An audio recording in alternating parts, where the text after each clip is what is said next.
Hello everyone, সবাই কেমন আছো?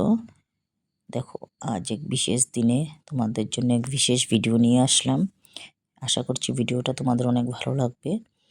ভিডিওটা দেখবে মনোযোগ সহকারে। আজ আমার ম্যারেজ অ্যানিভার্সারির 18 ইয়ার্সের বিশেষ দিনে বিশেষ আয়োজন করলাম। তো দেখো, তোমরা মন দিয়ে ভিডিওটা পুরো কমপ্লিট করবে। ভিডিওটা আশা করছি তোমাদের সবাই ভালো লাগবে। ভিডিওটা তোমরা সবাই মন দিয়ে দেখো। এই যে দেখো, আমার ভাসুরের ছেলেকে এখন আমরা খাইয়ে দিচ্ছি। কেক কাটা কমপ্লিট হওয়ার পরে আমার হাজব্যান্ডও খাইয়ে দিচ্ছে ওকে। এখন আমরা একজন একজনকে খাইয়ে দিচ্ছি। তো দেখো, এটা আমার পুরানো একটা ফটো ছিল, তো আমি অ্যাড করলাম এখানে ভিডিওতে। আর এখানে দেখো কেক আছে, আর মিষ্টির প্লেট আছে, আর এখানে রাত্রের খাবার। তো দেখো, তোমরা ভালো করে লাইক কমেন্ট শেয়ার করবে, সাবস্ক্রাইব